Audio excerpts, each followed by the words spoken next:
Bismillahirrahmanirrahim. Assalamualaikum warahmatullahi wabarakatuh. Alhamdulillah rabbil alamin wassalatu wassalamu ala asyrafil anbiya'i wal mursalin wa ala alihi washabbihi ajma'in. Alhamdulillah, syukur pada Allah, kita sambung kelas kita Sains tahun 4. Masih lagi dalam unit ketiga dan dengan subtopiknya kaitan dengan haiwan vertebrata dan haiwan invertebrata, insya-Allah. Baik, anak pelajar boleh buka buku teks unit 3, haiwan. Sambungan daripada apa yang telah kita pelajari pada minggu lepas. Ya. Kita tengok balik apa yang telah kita pelajari pada minggu yang lalu. Pada minggu yang lalu ataupun kelas yang lalu kita telah mempelajari tentang haiwan, tentang organ pernafasan haiwan. Dan daripada organ pernafasan haiwan ini boleh dibahagikan kepada 4 jenis. Ya, kita ada peparu, kita ada insang, kulit lembap, spirakel. Kalau masih ingat, formulanya adalah kami semua ingin pandai. Kami semua ingin pandai. Kulit, kami K untuk kulit, yang ni kulit lembap. Semua merujuk kepada spirakel. I ingin merujuk kepada insang dan pandai merujuk kepada peparu. Jadi haiwan-haiwan ini boleh dikelaskan mengikut organ pernafasan yang mereka gunakan. Jadi yang mereka ada seperti peparu, insang, kulit lembap dan spirakel. Ada 4 jenis. Jangan lupa 4 jenis organ pernafasan haiwan boleh dikelaskan. Peparu misalnya kucing, buaya yang kita lihat gambar di situ. Kita ada juga insang. Insang seperti berudu. Berudu agak unik kerana dia adalah satu fasa dan kehidupan katak. Semasa dia berudu, dia bernafas menggunakan insang dalam air. Apabila dia meningkat dewasa, bertukar menjadi katak, seekor katak, maka dia menggunakan peparu untuk bernafas. Dan lebih unik lagi, katak juga boleh bernafas menggunakan kulit lembapnya apabila dia berada di dalam air. Okey, itu telah kita pelajari minggu lepas. Kulit lembap misalnya cacing, lintah, pacat, dan kita ada serangga yang bernafas menggunakan spirakel. Ini kulit keras ataupun rangka luar dia membenarkan udara memasukinya untuk membolehkan dia bernafas. So ini pembahagian haiwan atau pengkelasan haiwan mengikut organ pernafasan yang telah kita pelajari pada minggu yang lalu, dan kita juga telah pelajari bahawa ada haiwan-haiwan yang unik yang mempunyai lebih daripada satu organ pernafasan, iaitu seperti katak disebutkan tadi menggunakan peparunya dan juga menggunakan kulit lembap apabila berada dalam air. Begitu jugalah yang berlaku kepada Cecilia, newt dan juga salamander. Ini haiwan-haiwan yang mungkin tak ada di negara kita. Tapi ini termasuk haiwan yang mempunyai 2 organ pernafasan, iaitu peparu dan juga kulit lembap. Mereka bernafas menggunakan peparu dan juga kulit lembap. So Cecilia nampak macam cacing, nampak macam ular pun ada, tapi dia mempunyai peparu. Dia bernafas menggunakan peparu. Dan ketika dia berada dalam tanah, dia juga boleh bernafas menggunakan kulit lembapnya. So ini Cecilia, salamander dan juga katak yang telah kita pelajari pada minggu ini. Minggu ini kita nak lihat satu lagi. Kita boleh kelaskan haiwan dengan melihat kepada tulang mereka. Jadi kita lihat kelas kita pada minggu ini. Pengkelasan haiwan. Kita lihat haiwan juga boleh dibahagikan kepada haiwan jenis vertebrata dan juga invertebrata. So, apa itu vertebrata invertebrata? Ya, kita lihat buku teks ada sebutkan bagaimana ada haiwan yang mempunyai tulang belakang dan ada haiwan tidak mempunyai tulang belakang. Misalnya apa? Ya, lihat dalam buku teks, kita ada seekor ular. Hai, saya ular. Dan seekor lagi cacing. Hai, saya cacing. Jadi, apakah perbezaan antara haiwan di atas? Itulah apa beza di antara ular dan juga cacing. So, apa perbezaannya? Mereka juga menyusul, ya. Selain daripada kita sebutkan mungkin organ pernafasannya berbeza, kan? Sebenarnya kita boleh juga bezakan mereka dengan melihat kepada tulang mereka. Okey, jadi kita akan dapati kalau kita X-ray ular dan cacing, kita akan dapati. So ini ular. So ini ular. Nampak tengok. Kalau kita X-ray, kita akan nampak dalam badan ular ni ada tulang. Yang besar ni dipanggil tulang belakang. Kemudian dia ada tulang-tulang lain lah, sekongan. Tapi asalnya ada tulang belakang. Macam manusia, kita ada tulang belakang yang menjadi tulang utama kita, tulang belakang. Dan kemudian dia ada tulang-tulang lain lah yang menyokong. Tapi asasnya dia, badan kita, tubuh kita ni ditegakkan, disokong oleh tulang belakang. Begitu juga haiwan. Ada haiwan-haiwan yang mempunyai tulang belakang. Dan haiwan yang mempunyai tulang belakang ini dikenal sebagai haiwan vertebrata. Itu yang disebutkan dengan haiwan vertebrata adalah haiwan yang mempunyai tulang belakang. Misalnya ular. Dan beza dengan cacing, cacing kalau kita buat kerata rentas dia, dan tubuh dia tidak ada tulang. Tidak ada tulang. Maknanya ada haiwan yang bertulang dan ada haiwan yang tidak bertulang. Tulang dengan maksud tulang belakang. Haiwan bertulang belakang dan juga ada haiwan yang tidak bertulang belakang seperti cacing. Maka haiwan yang tidak bertulang belakang inilah kita sebut sebagai haiwan invertebrata. Jadi, kita fahami bahawa haiwan vertebrata adalah haiwan yang mempunyai tulang belakang dan haiwan yang tidak mempunyai tulang belakang disebut sebagai haiwan invertebrata. Jadi, kalau ditanya, apakah maksud vertebrata dan invertebrata? Sekali lagi, haiwan vertebrata ialah haiwan yang mempunyai tulang belakang.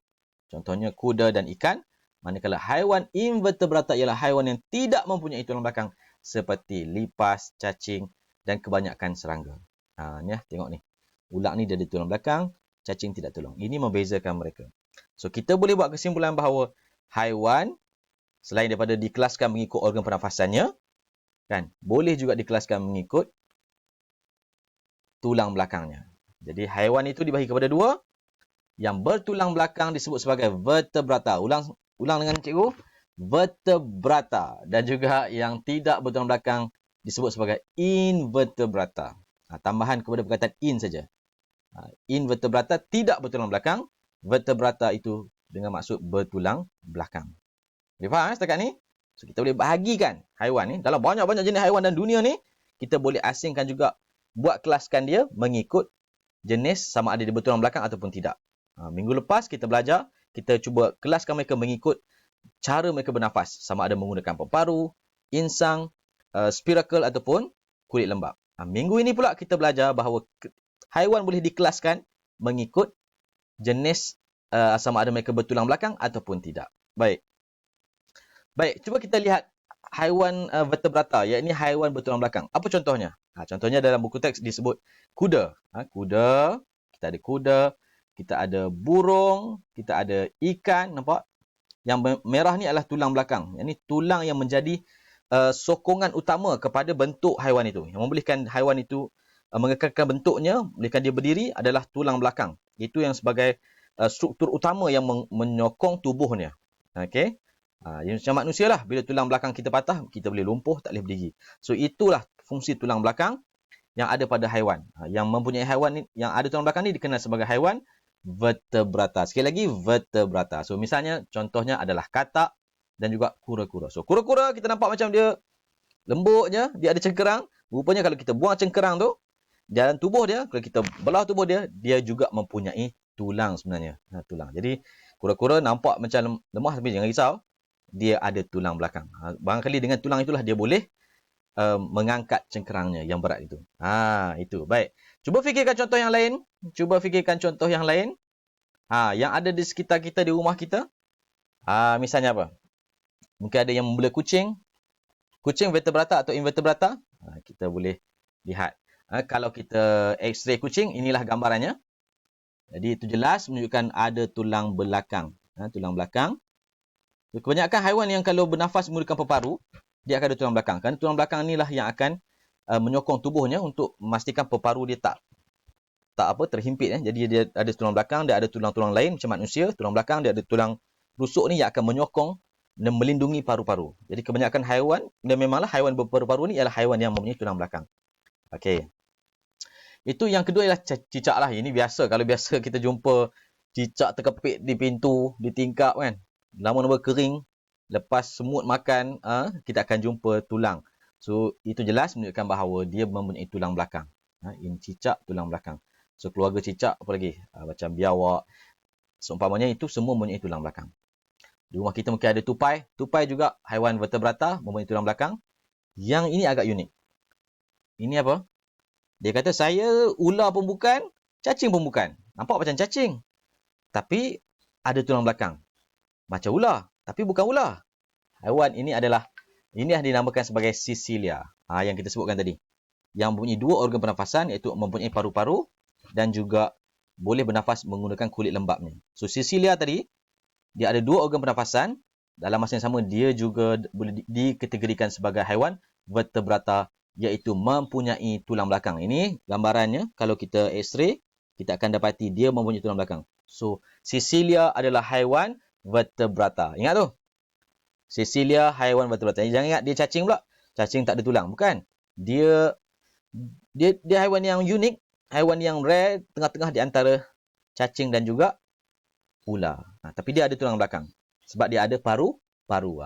Saya sebut tadi, ada paru-paru, akan ada tulang belakang. Kerana dia perlukan satu tulang yang untuk melindungi paru-parunya ataupun menjadi sokongan kepada paru-parunya. Okey. Itu vertebrata. Seterusnya kita lihat pula haiwan invertebrata, iaitu haiwan yang tidak mempunyai tulang belakang. Misalnya, kebanyakan adalah serangga.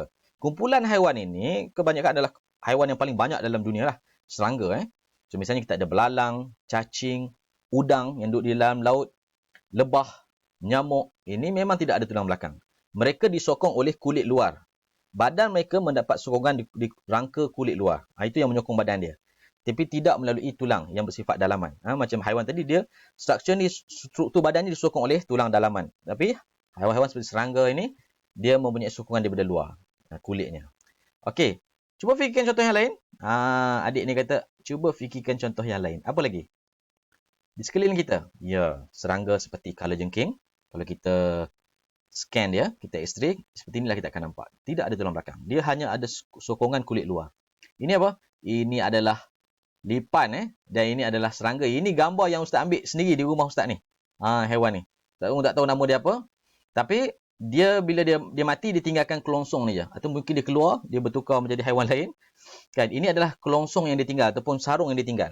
Kalau kita picit, memang tak ada apa-apa. Maksud dia adalah kulit luar saja yang menyokong dia. So, ini adalah haiwan invertebrata yang tidak mempunyai tulang belakang. Kebanyakan serangga, ada sebahagian yang duduk dalam air seperti udang tadi. Baik, soalan, sotong. Haiwan invertebrata atau vertebrata? Kita makan sotong, ada tulang. Apa pandangan Pak Bajar sekalian? Invertebrata atau vertebrata? Ada dapat jawapan? Jawapannya adalah invertebrata. Sotong adalah haiwan invertebrata. Tidak bertulang belakang. Kerana tulang yang ada padanya itu bukanlah tulang belakang seperti haiwan yang lain. Itu hanyalah tulang yang ada, tetapi bukan dikira sebagai tulang belakang. Jadi ingat, sotong bukan haiwan vertebrata. Dia adalah haiwan invertebrata. Jangan silap, sebab kita makan sotong ada tulang kan? Tapi itu bukan tulang yang seperti yang dimaksudkan sebagai tulang belakang. Okey, baik. Jadi kita jumpa haiwan yang unik tadi adalah Cecilia. Dia adalah haiwan vertebrata, ada tulang belakang. Nampak macam cacing tapi ada tulang belakang. Macam ular tapi bukan ular. Dia tengah-tengah di antara cacing dan juga ular. Okey. Dan juga yang kedua unik adalah sotong. Baik. Jadi kita dapat gambaran bahawa haiwan boleh dibahagikan kepada vertebrata dan juga invertebrata. Vertebrata dengan maksud haiwan yang bertulang belakang, invertebrata tidak bertulang belakang. Jadi faham So nanti minggu depan, episod akan datang kita akan belajar pula bahawa haiwan vertebrata yang bertulang belakang boleh pula dibahagikan kepada 5 kumpulan. Dibahagikan kepada kumpulan yang berbeza. Ringkasannya adalah rimba, reptilia, ikan, mamalia, burung dan juga amfibia. Ini kita akan tengok pada minggu hadapan. Nantikan. Okey, baik. Tugasan pengukuhan, apa yang perlu pelajar buat? Cikgu nak, pertama kamu buat soalan uji minda, sambung latihan minggu lepas. Kalau minggu lepas kita buat latihan 1, 2 dan 3, uji minda, muka surat nombor 7. Minggu ini sambung muka surat 4, soalan nombor 4 dan 5. Soalan nombor 4 dan 5 sahaja.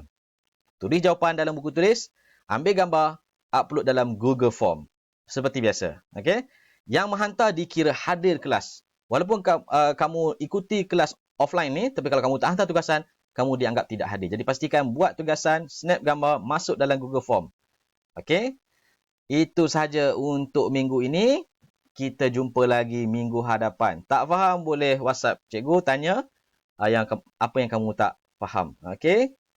Ustaz harap kamu jelas kelas hari ini. Boleh baca balik, tengok balik ini berulang kali untuk dapatkan kefahaman. Jangan lupa latihan soalan nombor 4 dan 5 sahaja. Itu sahaja. Jumpa lagi. Assalamualaikum warahmatullahi wabarakatuh.